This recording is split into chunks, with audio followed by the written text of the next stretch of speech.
In you trying to gather up the weeds, you might uproot the good ones.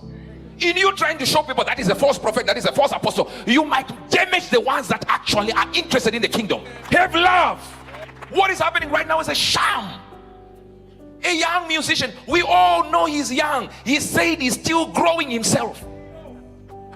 He's sitting there with the comedian. Wrong setting. But is the comedian beyond saving? No, sir. Why would we call him a clown? Is the pastor who called him a clown wrong? Maybe on calling him a clown he was wrong. But is what he's saying wrong? No. He's looking at it and thinking, this might not be the right thing. But he's really shunning the young man, correct? No, it's not correct. He has already told you he's maturing. Why hammer on him and attack him? Why? There needs to be a balance where we do not hate the people we actually want to bring to Christ. Where even this comedian does not think a man of God can call him a clown. Was he clowning? Maybe yes. That's what comedians do. So is the pastor also wrong to call him a clown? Maybe he was referring to what? To his comic profession.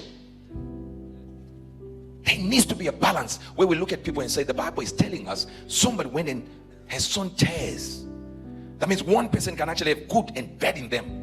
Yes, you can say, oh, no, bad fruit can bear good fruit, and no good fruit tree can bear. But yeah, but we know, we fall, we rise. So these are two people, they are in one location, and whatever is happening, I didn't even watch the video, the whole video. I just said, you know what? I look at it and go like, might not be the most mature thing that is happening. This one is a comedian, this one is a Christian. I don't know what they said after that whole video went out. Maybe the Christian rose up.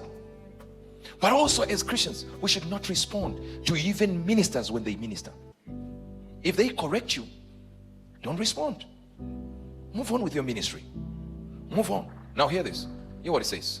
But he said, nay, lest while we gather up the tares, lest while we are condemning this comedian, we might mess up this person who has already told you, I worship God. I was sent by God to be a worshiper. But guess what? In this moment, I was weak. Then we damage the one that is used by God, even in his immaturity, by trying to castigate a person we are calling a clown. It says we will then uproot what? The wheat with the weeds. Let's just say we all agree, although I don't agree with that. We all agree and say this comedian was out of line completely. He was, that part he was. But let's say we agree that he is a clown, which I don't. But let's say we agree he's a clown. Let me read it again. But he said, no. Go 27, because this is powerful.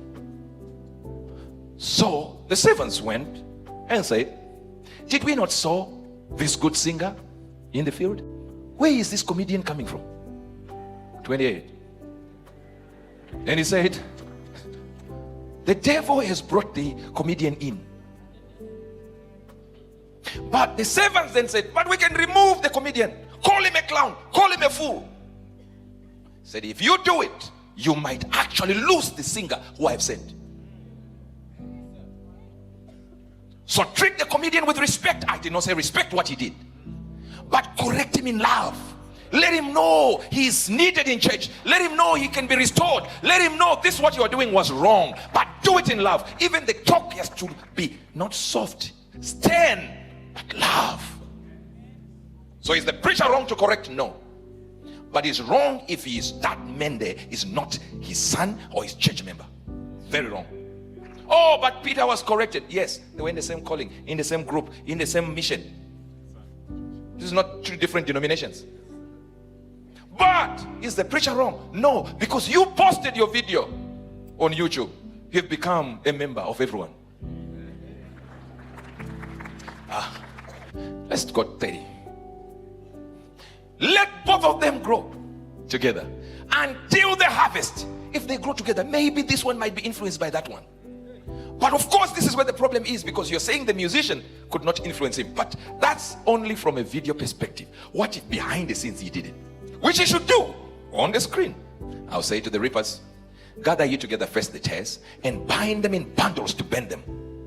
But gather the wheat into my band. That means it is possible to be connected to somebody who is here, or move in the same society. Don't be like them. Come out of them, my people. Doesn't mean to say I don't talk to you, I don't greet you. I seek to come out from your ways, but seek to influence you.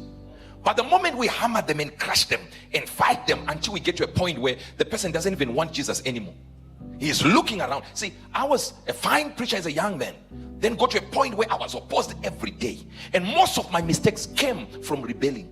I looked at the church, they didn't want to talk about me. They were very tough with me when I had not even made a mistake. And I thought, if this is what is in the house of God, imagine what is out there. How they might even be better. So understand this.